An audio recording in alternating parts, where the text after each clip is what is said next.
rolling. I'm good. Good. Good evening, Mayor Mouton, City of Deer Park. First, I'd like to ask everyone in the community to keep Deer Park in your prayers this evening. Obviously, we're all aware that approximately 2:49 this evening we had a tornado touchdown in Deer Park and across our city. Public Works has been working very hard over the last number of hours to remove debris.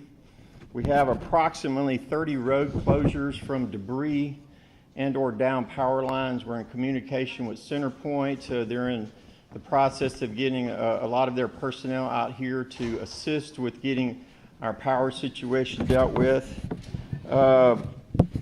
Most probably the biggest scenario right now is San Jacinto Manor, an assisted living center, had some significant damage. We have reports of approximately 3 patients that's been transported to hospital. 4 patients have gone with families, and the remaining constituents, residents are being transported to 4 other facilities in the region. There's approximately 62 residents that are impacted in that facility.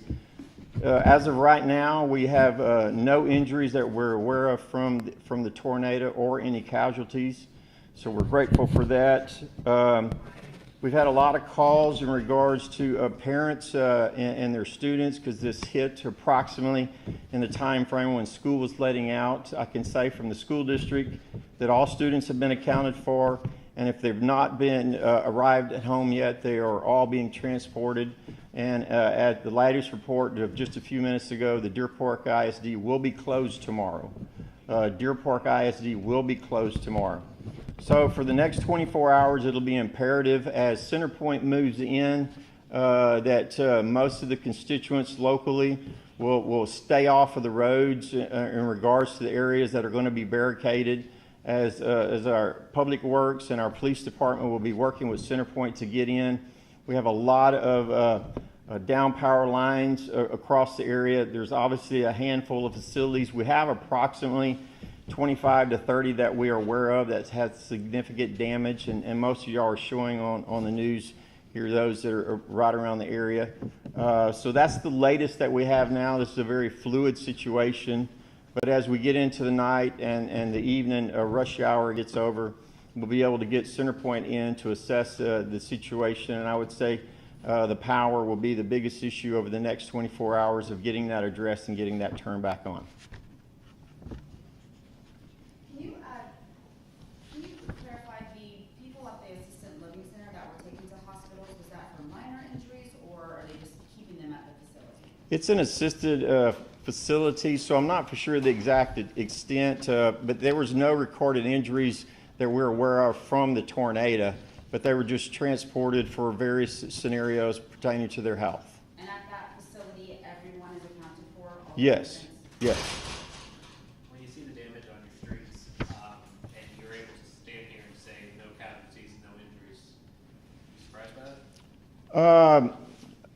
Yes and no. I mean, it was because my house was not impacted per se, but it went right over my house and you know, all the trees. So I was there. So yes, there is one aspect of it that's amazed that no one got injured, but I'm just grateful to God that He was able to protect life in here. And so we'll deal with the property and we will recover and rebuild, and we'll get the power back on.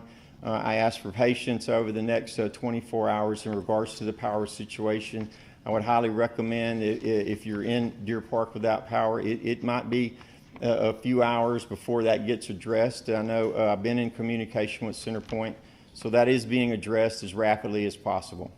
Is it your understanding that CenterPoint crews will be working overnight, or are they going to start back again under daylight? I can't answer that directly. I have been in communication with them, and they are gearing up to get personnel. I know we have seen crews in Deer Park already, so I'm not sure the exact status. I'm waiting for some updates and reports from that.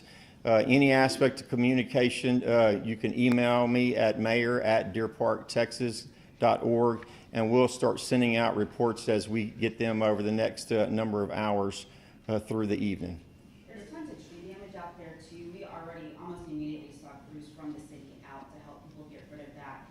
Anything that people can do to kind of assist you guys in You know, we've had people, business owners, residents, everybody taking ownership, which it doesn't surprise me because that's Deer Park. Within a few minutes, I walked out of my own house, and the neighbors were walking up and down, checking on each other, and removing debris from the street. You know, that's Deer Park. So I was really pleased that before I could even get here to assess the scenarios, I went by at least the 3 or 4 crews from Public Works that were already addressing that. But that's Deer Park at its finest, responding in a time of need. Can you talk about the resources available? It's a very chilly night, there's no power. I mean, what kind of resources are available for people to provide extra assistance? Well, short term, as you know, it takes a little while to gear up. I've been in communication from the governor's office all the way through the state and the county level. So I'm sure by in the morning there'll be a lot more of the situation assessed, so we'll have a better idea. I would highly recommend, if you're in Deer Park and you're without power, you should take the necessary steps to either go with some family members or somewhere outside of the city, because I'm sure it'll take most of the night into tomorrow to assess all that. Do you have any percentage numbers on like how many people have actually lost power? No, I don't have any of that data, and like I was just on the phone with CenterPoint a few minutes ago, and they were sending me information that I don't have currently, but all that will be coming forth as soon as we get it. We're going to start spitting it out on a regular basis. So again, email me if you're not on already the distribution list, and we'll make sure you're added so we can spit that out as we get it through the evening. Are there any centers open for the residents now? There's not any right now that we're aware of, and it'll most probably be a last resort. We would prefer, with the scenario of the power outages and all the damage, that if you need some kind of assistance and shelter, to find it outside of Deer Park. Of the structures with significant damage, are you aware of any school district buildings that have structural damage? I have heard of some minors from the high school just on the roofs, but I don't think there's any significant. I think their biggest issue, talking with the school district, is just the power outages. So I'm sure, like we are assessing, several of our city facilities have minor roof damage around it. I don't know if it'll impact the totality of how we'll be able to provide city services over the next few days. But as we get into tomorrow, when the sun comes up, we'll most probably have a much better count on the data on all this kind of stuff moving in tomorrow, and we'll be working with the school district to make sure we provide all that. Tell them about security time at Deer Park. We're business as usual. I don't see us doing anything outside the norm. Obviously, we'll have patrols out. Chief, is that an accurate statement? Do we have anything that you see that we'll need to do differently than what we normally do? We've gone to 12-hour shifts, so we will have more people out. Several other agencies are here to see that.